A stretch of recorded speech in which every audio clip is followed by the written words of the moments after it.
তো ডিজাইন নিয়ে প্রথমে একটু বলি, আইফোন 12 হচ্ছে একটু বক্সি টাইপের ডিজাইন এবং আইফোন 11 এ একটু রাউন্ডেড টাইপের ডিজাইন ইউজ করা হয়েছে। আইফোন 12 এর ডিজাইনটা একটু মডার্ন লাগে দেখতে, কারণ যেহেতু বক্সি টাইপের ডিজাইন, এখনকার সব ফোনগুলো আমরা দেখতেছি সেম ডিজাইন লাইনে ফলো করতেছে। অন্যদিকে আইফোন 11 এর ডিজাইনটা দেখতে খারাপ লাগে না, ডিজাইনটা বলতে এটার যে ফ্রেম ওইটা একটু রাউন্ডেড টাইপের, যার কারণে ওটা ধরে অনেক ভালো লাগে আর ফোনটা দেখতে একটু কিউট টাইপের লাগে। বিশেষ করে 11 এর যে সাদা কালারটা রয়েছে ওইটা আপনারা দেখছেন হয়তো, আমার কাছে পার্সোনালি ওইটা অনেক ভালো লাগে, যেটা আমি আগে একটা ভিডিওতে বলেছিলাম। তবে ডিজাইন যার যার ব্যক্তিগত ব্যাপার, অনেকের কাছে 12 এর ডিজাইন ভালো লাগতে পারে, অনেকের কাছে 11 এর ডিজাইন ভালো লাগতে পারে। সো আইফোন 11 এবং 12 এর মধ্যে সবথেকে বড় পার্থক্য যেটা, সেটা হচ্ছে এটা ডিসপ্লেতে। আইফোন 12 এ যেখানে ইউজ করা হয়েছে একটা ওলেড ডিসপ্লে, সেখানে আইফোন 11 এ ইউজ করা হয়েছে একটা আইপিএস এলসিডি প্যানেল। যদিও আইফোন 11 এর ডিসপ্লেটা অত একটা খারাপ লাগে না দেখতে, আমি নিজে ইউজ করে দেখেছি। তবে যখন একটা ওলেড ডিসপ্লে পাশাপাশি নিয়ে যাবেন তখন আপনি অনেক সহজে এটার পার্থক্য বুঝতে পারবেন, অর্থাৎ আইপিএস থেকে ওলেড এর ডিসপ্লে পার্থক্য বুঝতে পারবেন। আর তখন আপনার কাছে অবভিয়াসলি ওলেড ডিসপ্লে ভালো লাগবে আর আপনার আইপিএস ডিসপ্লেটা অত একটা ভালো লাগবে না যখন আপনি একটা ওলেড ডিসপ্লে পাশে নিয়ে যাবেন এটাকে। তবে একটা জিনিস জানলে অবাক হবেন, সেটা হচ্ছে আইফোন 11 এ ব্যবহার করা হয়েছে 3110 mAh এর একটা ব্যাটারি, কিন্তু আইফোন 12 এ ইউজ করা হয়েছে মাত্র 2815 mAh এর একটি ব্যাটারি। এছাড়া আইফোন 11 এ যেহেতু আইপিএস ডিসপ্লে ইউজ করা হয়েছে তাই এটার ব্যাটারি কনজাম্পশন একটু কম। সব মিলে আইফোন 11 এ আইফোন 12 থেকে অনেক ভালো ব্যাটারি ব্যাকআপ পাবেন আপনি।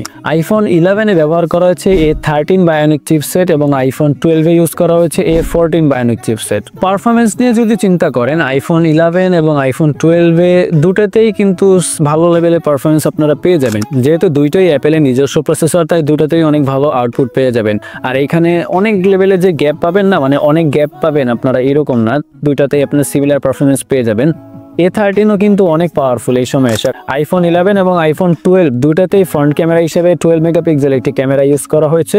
দুটোর ফটো কোয়ালিটি সেম টাইপের, কিন্তু আইফোন 12 এর একটু ডিটেলসটা বেশি পাবেন, কারণ এখানে একটু প্রসেসিং ভালো হয় আর কি, নতুন জেনারেশনের লেটেস্ট প্রসেসর ইউজ করা হয়েছে এবং প্রসেসিং আপগ্রেড করা হয়েছে, তাই ফটো একটু ভালো পাবেন। আইফোন 11 এর থেকে আইফোন 12 এর ফ্রন্ট ক্যামেরা দিয়ে আরো ভালো ভিডিও ক্যাপচার করতে পারবেন। আর দুটো ফোনেরই মেইন ক্যামেরা হিসেবে থাকছে 12 মেগাপিক্সেলের একটি ক্যামেরা, কিন্তু এখানে বিশাল বড় একটা পার্থক্য আছে, সেটা হচ্ছে অ্যাপারচারের পার্থক্য।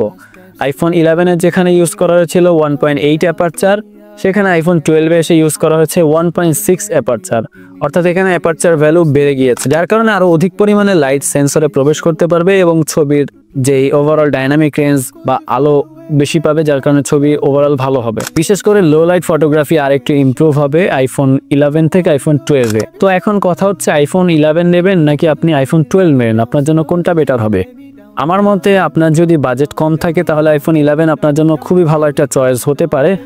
আর আমি পার্সোনালি মনে করি যে আইফোন 12 এর পিছনে আপনার অতিরিক্ত টাকা খরচ করা কোনো মানেই হয় না, কারণ আইফোন 11 আর আইফোন 12 এর ভিতরে অনেক পার্থক্য আছে, এরকম না বিষয়টা। যদি আপনার বাজেট আরেকটু বাড়াতে পারেন তাহলে আমার মতে আপনার আইফোন 12 প্রোতে ইনভেস্ট করা উচিত, কারণ সেখানে আপনারা এক্সট্রা একটা লেন্স পেয়ে যাচ্ছেন, 2x অপটিক্যাল লেন্স, যেটা দিয়ে আপনারা অনেক ভালো পোর্ট্রেট তুলতে পারবেন।